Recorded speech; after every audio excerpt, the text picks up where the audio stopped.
My adoptive parents treated me so horribly, and they are wondering, well, why don't I want to spend Easter with them?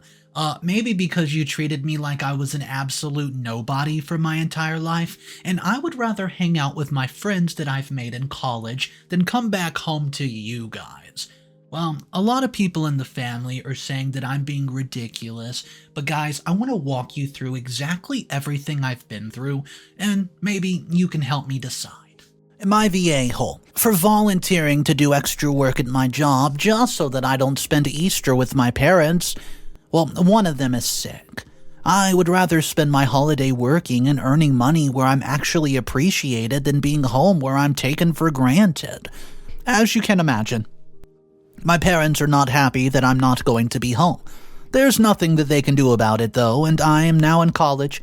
I'm not obliged to spend time with them. Well, at least that's what I'm telling myself. It's not uncommon for them to try to punish me when I don't want to spend time with them. You must be wondering what sort of parents they are. I mean, who want to make their children miserable? Well, those are my adoptive parents. 20 years ago, Lita and George wanted to have children, but they can't. They tried everything, but ended up giving up. They then decided to adopt a newborn, aka me. You can refer to me as Anna. I've given everyone a fake name for this story just to protect their identity. With what I'm about to tell you about my so-called parents, it's imperative that no one knows who they are. I must tell you that some of the things I'll tell you can be very deeply upsetting. After they adopted me, they stayed with me for years to take care of me. As I got older, they noticed that I was a very sickly child. Because of that, they had to spend a lot of money on medication, and it was not easy for them to return me to the orphanage. They also told me that they feared if they gave me back, I would not survive. To be honest, I would have rather they sent me back to the orphanage than ever raise me. They started to become resentful of me and blamed my treatment for their financial situation. It got even worse as I got older. When I was 15, they ended up telling me that there was no way that they could send me to a college. My sickness as a child had financially ruined them. What they did not know was that I knew that they had money stashed away that they wanted to use for other things, and I did not blame them for what they did. After all, they did not owe me anything. Instead, I accepted the fact that I was going to have to look for a job and start saving, and as I was only 15, no places would hire me. I tried to lie about my age, but it was impossible. I've always had a small frame, and it was obvious that I was still so young. I tried my hardest to find a job, but I simply could not. So I took my allowance, bought some beads, and tried selling them, and I got some money, but hey, not a lot. When I told my parents of my woes, Lita came up with a brilliant idea. She said that maybe I could take over the cleaning of the house, and our maid was leaving the city permanently, and there would be a vacancy. So Lita suggested that I take over from her job and they pay me. I told her that I was simply too young and it looked like a lot of hard work. She told me that I was very ungrateful, as many girls out there would kill to have a home. She basically guilt-tripped me into allowing her to exploit me, and I don't know if it was exploitation till I was in college. When I told my friends about this happening to me, they were horrified. They were even more horrified when they found out that, well, what time I had to wake up every day. I had to do every single thing. I'm talking washing, cooking, cleaning, and the yard. I barely had time to focus on my studies, and I was asleep most of the time. It was hell. I cried myself to sleep every single night. I gave up complaining to my parents, and the only time that they ever spoke to me was to give me yet another order. I no longer felt like the part of the family. I felt like a helper. It went on for about 3 years, and at the end of those 3 years, they gave me my money. It was just enough to cover a year, and I would have to make a plan for the next year. I did my research and found out that my college has a scholarship program. All year I've been putting extra work and effort into my grades, hoping that they're enough to grab me a scholarship. Soon I'm going to find out, but I have high hopes. I've seen my parents a few times since school started, and when I'm at their house, I'm still expected to do everything. When I complain that they don't pay me anymore, they tell me they pay me with food and a place to stay. They tell me that technically I'm a grown woman and should not be dependent on them anymore. I don't know, it makes me feel so upset that they feel entitled to me. I know they did me a huge favor by adopting me, but I did not tell them to. If they did not have love in their hearts, then they should have not gone to the adoption route. It makes me think that maybe they just wanted kids so that they could have free labor. One can say that I truly hate my parents and I'm doing everything I can to avoid being around them. Things are worse these days because George is sick. Yep, he needs 24/7 around-the-clock care, and Lita has been complaining about it left and right. She has to hire someone to look after him in the day, and she takes care of him at night. Well, weeks before my break, she talked to me about coming home so that I could take care of my father, and I did not like the idea of that as I feel that I deserve a break myself. I want to work on my grades, hang out with some buddies, and go out for some walks in my beautiful city. I've barely had time to explore since I moved up here due to being busy. Lita kept on bringing up the matter every time we talked, and I then decided to wait until a few days before she expected me home. I called her up and told her, you know what? I have some extra shifts and I needed money for the next semester, and oh boy, she was upset and told me that I broke a promise. I don't know what she meant because I did not make a single promise to her. She's the one who assumed that, well, my time belonged to her. It's not my fault that she thinks that she can just make me work for free.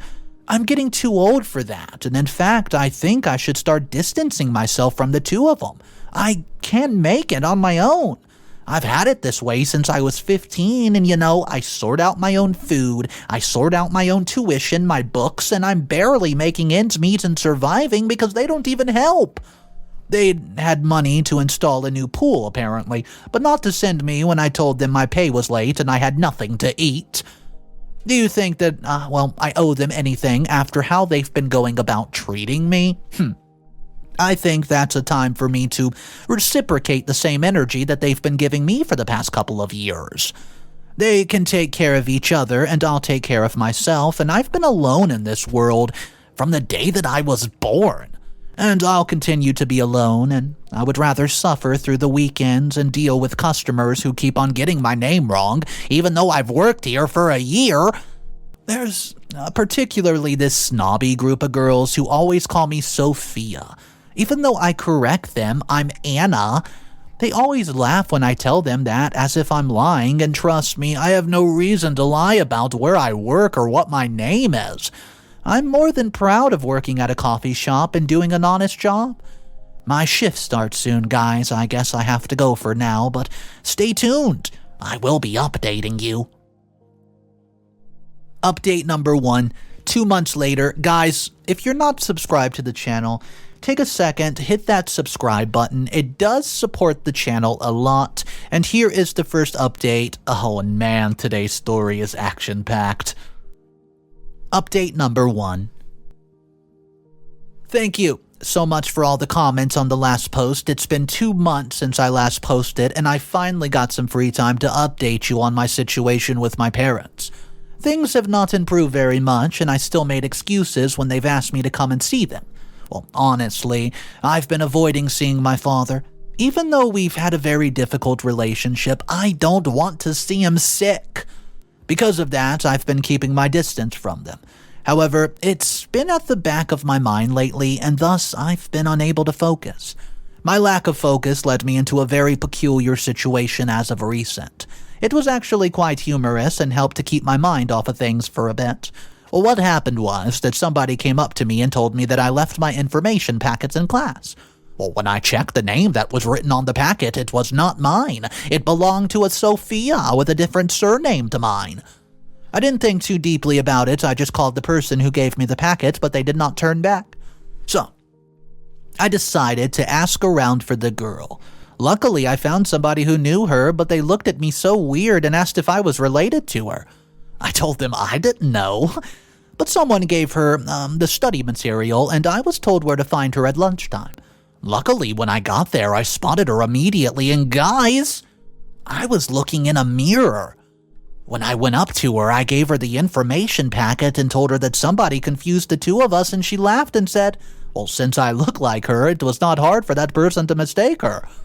I was curious about how I had not seen her before. She told me that she had moved here last semester and was in the class next to mine.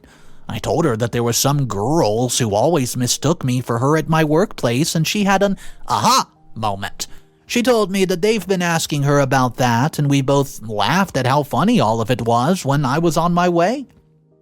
Well, I haven't seen Sophia since then, but I told my friends all about it. They then told me that they actually had situations where they saw me in 2 different places at once, but they thought they were going insane. Well, it turns out the whole time they were seeing me and my doppelganger. While she looks a lot like me, if one is not focusing, there were obvious differences between us. I mean, I think that it's very weird, the confidence, a coincidence of that. And something I wanted to share with you guys, but come on, it has nothing to do with my parents at all. And I also wanted to ask, have you ever met your doppelganger in this world?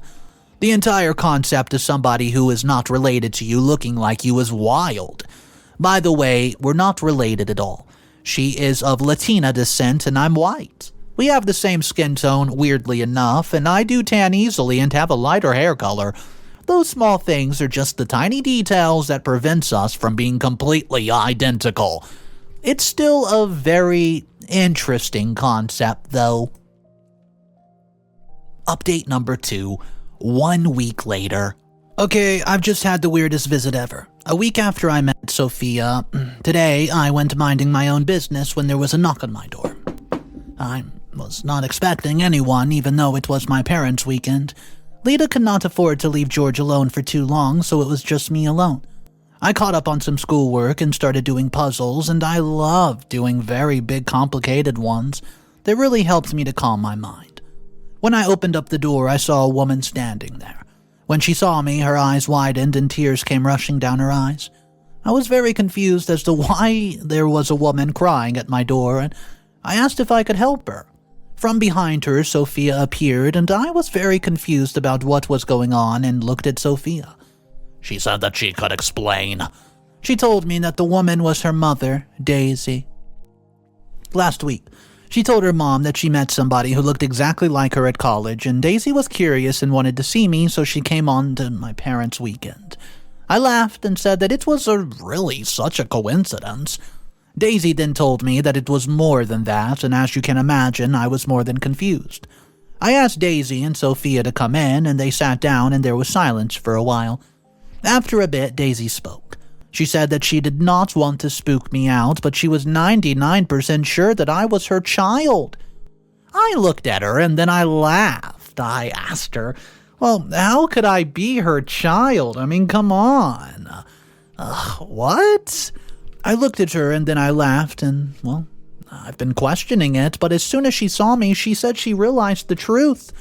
She told me that she thought I was dead all along, and how could it be that I was still alive? I told her with all due respect that she had the wrong girl. I was adopted, but let us not ignore the fact that I was white. She laughed and said that it was always a mistake that many people made when they saw Sophia.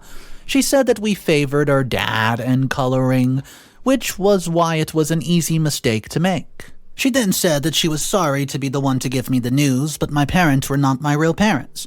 I told her, well, I know that. They told me as soon as I could understand that I was adopted.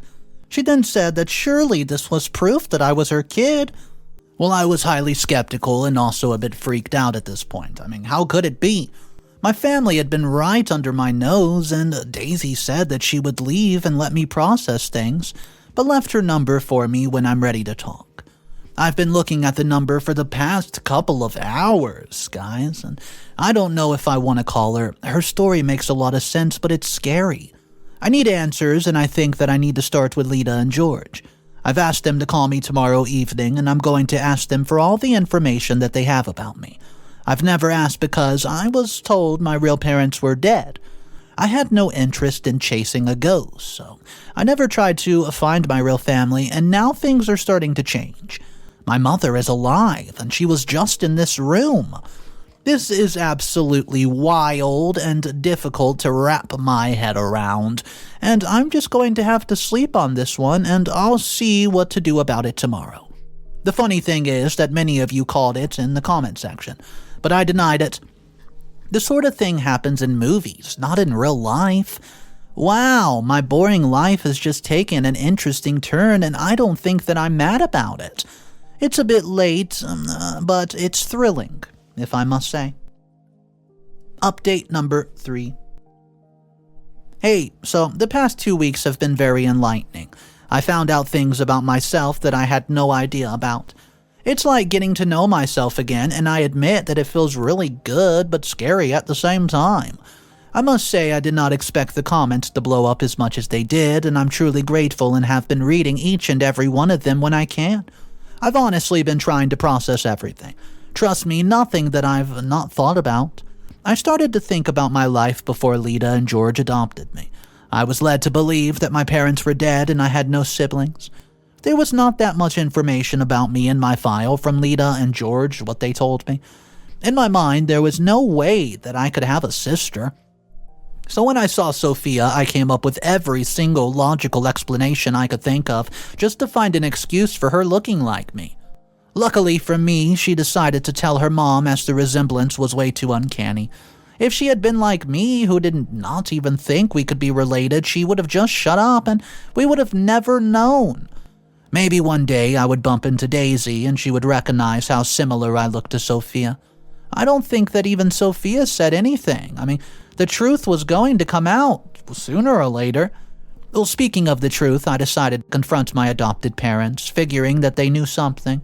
They were the ones with the most information about my adoption, and they told me that they knew nothing. The only thing they could offer me was the name of the orphanage which they adopted me from, but it would come at a cost. They wanted money for it, in the tune of $200. I couldn't believe that they took this opportunity to make money off me. That made me resent them even more and just be glad that they weren't truly my real parents. Where in the world I was going to get that much money? I was barely making it on my own, and I tried to reason with them, but they would not budge.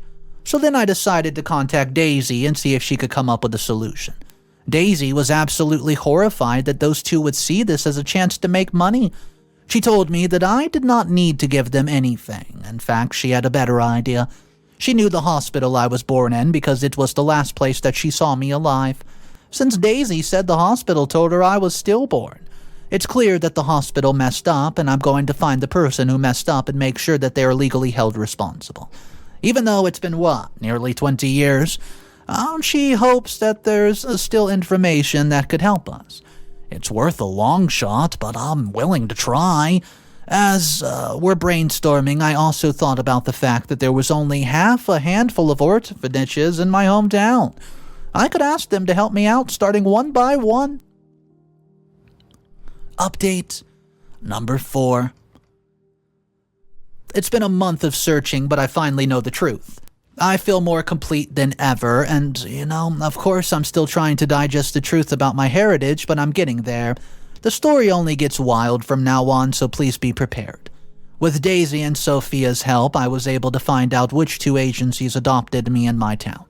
I then asked both of them if I've been adopted through their agency, and one of the agencies confirmed that I've been adopted through them several years back. I went to that agency and asked the information about who had given me up, and they told me that it was my mother. Well, I was shocked because Daisy claimed that she thought I was dead, so I asked to see the paperwork, and they told me that it was confidential. Well, I told them that a crime had possibly been committed, and if they held the information from me, I would assume that they were trying to aid the criminal. I would not hold back when I started suing people right, left, and center. Well, that was more than enough for them to give the information that I needed. When I checked the paperwork, it showed that a woman named Lola was the one who gave me up, not Daisy. She had the same surname as Daisy, so I assumed it was someone related to her. I sent Daisy a picture of what I found and asked her who Lola was. She told me that she would tell me when we meet back at my dorm. Well, we had already planned to meet there so we could figure out exactly what happened and who to blame. All 3 of us agreed that someone had to pay for this. About 20 years of our lives have been stolen because of negligent people. I could not wait to see her so that she could tell me the story. I was still in my hometown at a motel that Daisy paid for and would only be returning to school a couple of days later. Before I left, I decided to visit my adopted parents' house and take everything that belonged to me while they were not home. I then left them a note telling them that I was never coming back to their home. I would figure my own way through life without them, and you best believe that they blew up my phone after that, but I ignored them because they did not deserve my time. I was no longer going to be their slave or be exploited by them. Nope. Now that I knew my mom. Fast forward to the day I met Daisy again. She hugged me as soon as she saw me, which was quite strange. Lita and George stopped hugging me a long time ago, and then we sat down. She told me that she had concluded what happened, and she said that for years she had to believe that the child was no more. She was never shown the body, just the ashes, and at the time her husband, my father, was doing military service. Her sister-in-law, Lola, had just suffered a miscarriage, and she was due around the same time as my mom and had become antisocial. My mom suspects that this is the one who faked my death and gave me away. The papers from the orphanage prove that, but we needed a confession. The mom, I asked how I felt about going to a birthday party where I could meet the rest of my family. I said yes within a heartbeat, especially when I found out that it was Lola's party. You best believe that we have a very special birthday present planned for her. Update number 5. Hey guys, I'm back again in update 5. It's been 3 weeks since I've given you guys an update. The party at Lola's was a couple of days ago, and we've been dealing with the aftermath, which has not been pretty for Lola.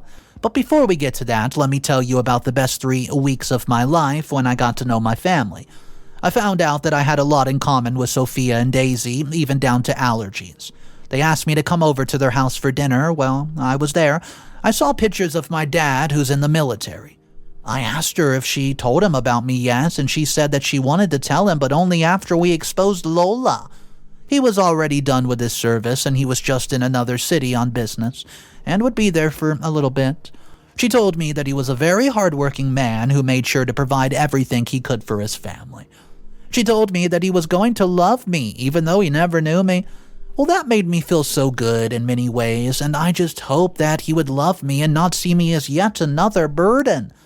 Those 3 weeks went by really quickly, and the day of my birthday came, and Sophia and I dressed identically and had our hair in the exact same way. We even did our makeup in a similar fashion, so we went to the party. But Sophia and Daisy entered first, and they gave me a signal to enter a couple of minutes later. They said that people were about to sing for Lola, which was the perfect opportunity for me. As I entered, I started singing the happy birthday song loud and clear, and everybody turned to look at me, and oh boy, they were shocked. They looked between me and Sophia, seeing that it was basically the same person. Their minds could not comprehend what was going on, which made everything so much funnier. The look on Lola's face was the best one of all. She looked like she had just seen the scariest person ever, and it appeared that she had a moment of confusion because she tried to move forward but back at the same time. This led her to lose her balance and fall onto her feet.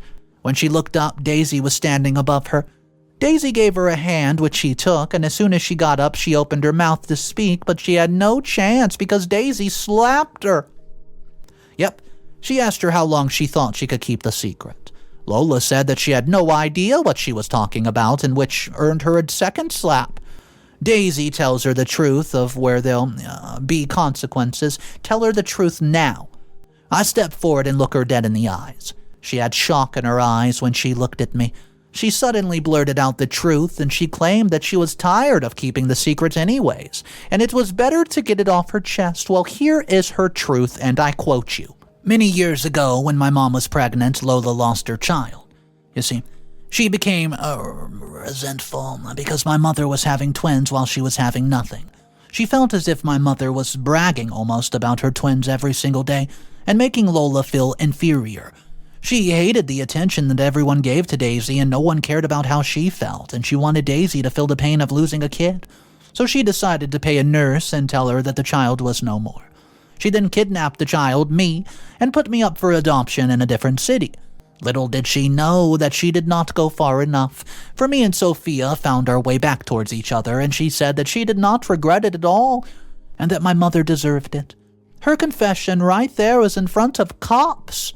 They took her away as soon as she confessed to what she did. Final update. Hey everyone, I just want to let you know how everything went down. So, a year later, I'm now staying with my biological parents who are the best people on earth. My adoptive parents have not contacted me, for a while, and they were pretty mad when they got home a couple weeks ago and found out that I've taken everything of mine. They sent me a scathing message calling me ungrateful, for not even having the guts to face them. I responded with a short message telling them that while I appreciate them taking care of me, I was glad, did not have to depend on them anymore. I told them that they did the bare minimum and I repaid them for my hard labor. I did not feel as if they deserved anything more than that, and after that, guys, I blocked them on every single one of my social media accounts and devices. Shortly after, Lola was arrested. My father came back home. He heard about what happened while he was on his business trip and could not wait to see me any longer. I can't forget the look of joy when his eyes laid upon me, and I honestly felt so completed. My dad is cool as a cucumber, and I spent a lot of time with him. As soon as he found out that I was working while studying, he made me quit the job so I could focus on my studies.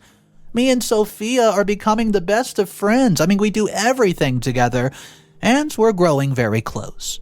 Mom is a darling. She always takes care of me and is there when I need someone to talk to. Well, guys, I think that's really it. What Lola did is so despicable, and I was thinking to myself, this has to be a fake story. So I was actually doing a little bit of research, and guys, I was absolutely astonished. It turns out stories like this happens pretty often in the real world. Not so much in America, but other countries where maybe briberies can get away with it more often. That happens, and I was just shocked. So before I say, this story's fake, let me know what you guys think in the comment section down below. But either way, Lola, if she's a real person, what she did was so despicable. We're talking about bribing a nurse just because she was jealous that her sister was having a baby. It just doesn't make any sense. It's crazy. But I want to hear your thoughts on it, guys. Drop it down below in the comment section. My name's Mr. Reddito. I narrate stories like this every day. If you guys want to be a part of these stories, consider subscribing. Go out there, try something new today. I've been working on a new hobby myself. I've been creating rugs. This is the second rug I've ever made. It's not very good, but check it out. This is Gengar, a Pokemon. Looks pretty cool. So guys, if you want to do a hobby, just go out there and do it. Seize the day because, you only live once, and remember, it's cool to be kind. I'll see you guys tomorrow, and of course, have a great day.